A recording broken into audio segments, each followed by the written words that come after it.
Bismillahirrahmanirrahim. Ciri-ciri doa kita langsung diijabah Allah. Mata atlaqa lisanaka bit-talab fa'alam annahu yuridu an yu'tiyaka. Kapanpun saatnya atlaqa, Allah mengitlakkan. Apa arti itlak? Melancarkan lisanmu sehingga tidak ada beban dalam melafazkannya, dalam memintanya. Fa'alam, maka ketahuilah saat itu Allah sudah langsung menjawabmu.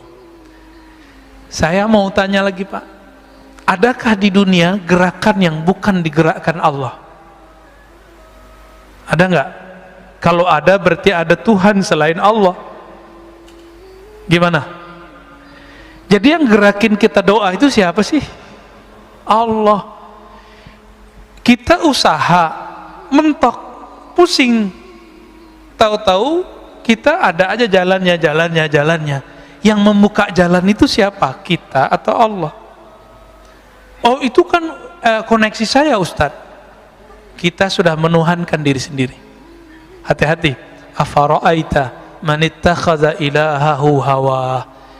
Maka apakah engkau melihat orang yang menjadikan Tuhan dia, pujaan-pujaan dia, yang dia puja-puji itu dirinya sendiri. Jika orang alim dia merasa dirinya pinter, tuh lihat saya jamaah saya banyak gitu. Tuh lihat saya ilmu saya banyak. Nah orang begini sudah menuhankan dirinya.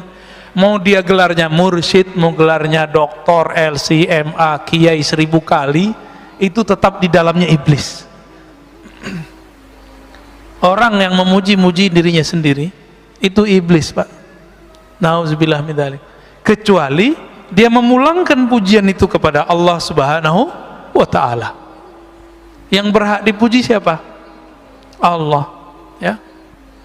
Maka orang yang memuji dan memusuhi kita itu gerakan dari Allah. Marah gak Allah menggerakkan? Marah gak? Maka jangan terlalu senang dipuji orang, jangan sedih juga kalau dicaci maki orang, karena itu semuanya gerakan dari Allah. Wa ma tasyauna illa ayyasha Allah. Tidaklah engkau berkehendak kecuali kehendakmu tunduk kepada kehendak Allah Subhanahu wa taala. Ada seorang anak muda, belagunya bukan main ngomong kepada saya, ya. Kita ngaji hikam, dia seorang marketing. Dia bilang, Ustadz tuh nggak ngerti ilmu marketing. Oh ya, terus gimana? Marketing itu kita harus campaign, iklan, bla bla bla, segala macam dia ngomong. Setengah jam dia ngaji hikam Pak jadinya. Hikam malah dia. Oh gitu ya, ya saya yain aja. Ya. Karena orangnya udah nggak bisa masuk, jadi udah defense. Ya. Sekali doang ikut kajian kita udah nggak mau ikut lagi. Kita ngasih rahasia rezeki biar dia nggak terlalu nafsu, terobsesi. Ntar kalau dia terobsesi tinggi, merasa ilmu marketingnya yang bikin laku, gagal Pak, stres. Makanya banyak orang marketing tuh stres. Tiap hari itu lebih stres dari tukang cangkul Pak. Orang nyangkul di sawah, pulang-pulang capek, tidur. Orang marketing udah jam 1 malam masih mikirin besok kayak ngapain gitu. Nggak keringetan, malah kerja di bawah AC. Tapi pikirannya tertekan terus, ya. Gimana pakai kecerdasan dia. Sahabat saya jadi fundraiser di salah satu lembaga zakat terkenal di Indonesia. Orang tamatan kuliah dakwah Pak, nggak ngerti ilmu marketing versi ilmu marketing konservatif sekuler, konvensional lah istilahnya, ya. Karena sekarang ada istilahnya hukum positif, bank konvensional gitu, ya. Ini nggak punya tuh ilmu begitu. Tapi ketika dia jadi direktur fundraising, kenaikan fundraising itu melewati direktur-direktur sebelumnya yang ahli manajemen dan ahli marketing. Saya candain, Tat, ente pegangannya apa gitu? Ente pakai pelet ya gitu? Candainnya Pak? Enggak, saya cuma pakai roti bulhadar, roti bulatos aja Ustaz katanya. Maksud roti bulhadar, roti bulatos isinya apa? Roti bulhadar, roti bulatos yang kita baca tadi. saat-saat dia merasa butuh memerlukan campur tangan Allah. Itulah marketing paling hebat, Pak. Bapak kalau nggak percaya datang ke Majestic, ya. Ini ada sahabat saya di situ. Dia punya butik dan batik, ya. Terus punya food court. Saya tanya, kamu pakai online nggak? Jauh sebelum zaman online begini nih. Enggak Ustaz, saya online ilallah katanya. Loh maksudnya gimana tuh Mas? Gitu. Saya itu Ustaz punya karyawan 40-an orang. Kami semuanya menghidupkan channel sholat duha katanya. Terus kalau kami doa, orang kan doa, jika ya Allah, jika rezeki kami di langit turunkanlah, di bumi keluarkanlah, jika jauh dekatkanlah, kan begitu. Kalau kami lebih eksplisit Ustaz, jika di langit ya Allah turunkan ke toko kami. Sebutin Pak tokonya. Jika di bumi maka keluarkanlah, antar ke toko kami. Yang minta sehari itu, jadi mereka sip-sipan sholat duhanya. Gantian. Jadi mulai dari jam 8 sampai jam 11 nggak berhenti tuh orang sholat duha. Mirip-mirip seperti ahbab tabligh, kalau mau jauh lah ada ahli zikirnya di pojok masjid.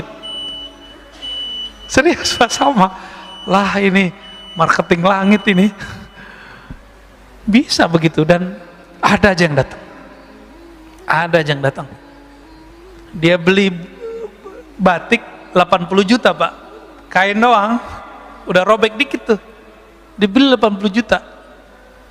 Kata istrinya, ente bahlul juga ya, ngapain dibeli begini-ginian gitu, kira-kira terjemahan bahasa aneh loh ya, bukan bahasa beliau. Tahu-tahu udah lama dia nggak minat mau dijual, tapi feelingnya ini sudah ada sahibnya nih yang bakal jadi tuan ini.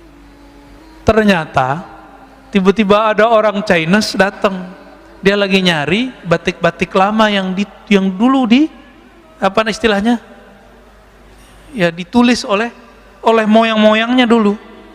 Ketemu berdesir, ditawar Pak 2 kali lipat, dilepas. Tadi 80 sekarang jadi 160 ya, kurang-kurangan dikit lah. Kenapa? Online ilallah. Orang nggak mau mikirin yang begini. Cuma 3 tahun kebeli sekian toko dia. Di depannya orang jualan udah 20 tahun begitu-gitu aja. Apa masih pakai gerobak? Kita nggak ngeremahin siapa-siapa Pak. Ini berbicara marketing langit. Ya. Yaitu, inilah ilmu pengasihan tertinggi. Ilmu jalbur rizq. Apa jalbur rizq? Kan orang-orang usaha ini nyari-nyari itu kemana-mana. Antum gak usah kemana-mana, nyarinya ada di kamar kita, ada di atas sajadah kita. Jadi yang usaha nih, gak usah ijazah-ijazahan antum, gak usah datang ke kiai mana. Kiainya gak musyrik, antumnya yang musyrik.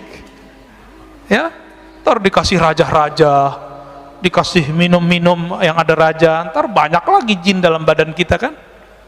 Ntar dikasih apa, simbol-simbol jimat. Dianya nggak musyrik karena dia tahu ini cuma simbol aja, tapi antum jadi musyrik karena kemudian menduakan itu. Ilmu ini ada Pak, ilmu wifiq namanya. Imam Ghazali pakar ilmu itu, dan beliau ahli tauhid. Beliau tahu mana yang tauhid, mana yang tidak tauhid. Cuma yang nggak ngerti bilang itu syirik kan. Dia lupa imamnya Ibnu Taimiyah, imamnya Ibnu Qayyim tuh ngerti ilmu ini. Dan Ibnu Qayyim membolehkannya dalam kitab Tibbun Nabawi, menganggapnya sebagai tib nabawi. Tapi dia hilangkan istilah wifiq. Jimat nggak ada istilahnya. Istilahnya diganti dengan kaf al-kitabah. Cari Tibbun Nabawi, antum kalau nggak percaya lihat di kitab itu. Sudah ada terjemahannya kan? Bab kitabah, tulisan, gitu judulnya. Malas baca sih ya, dari dulu aneh udah sampein soalnya.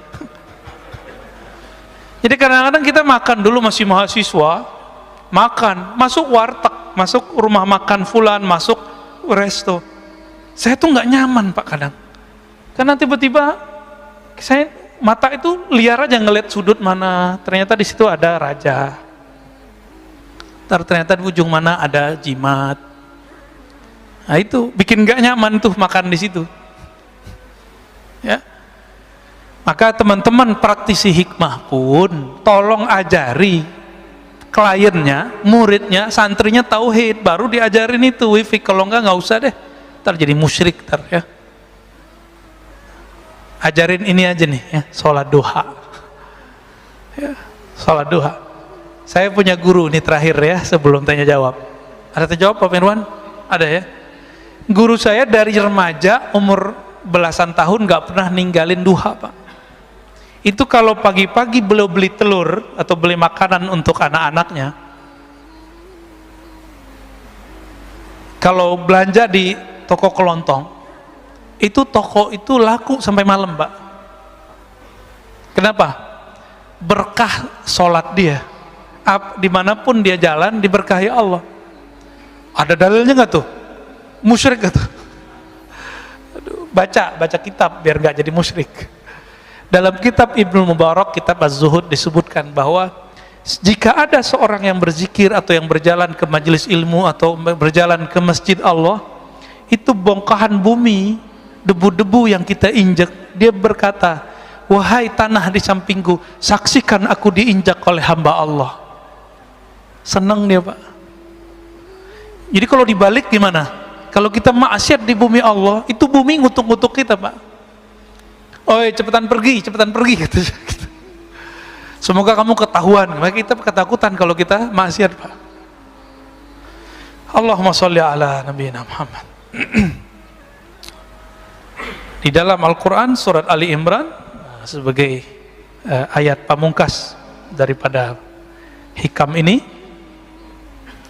Allah Subhanahu wa taala berfirman, "Walaqad nasarakumullah bi Badrin wa antum adillah." Sungguh Allah telah membantu kalian bi Badrin saat perang Badar. Pakai bi Pak, bukan pakai fi. Ini campur tangan Allah ini lebih dahsyat. Ini yang ngerti ilmu balaghah, ini faham maksud bi di situ.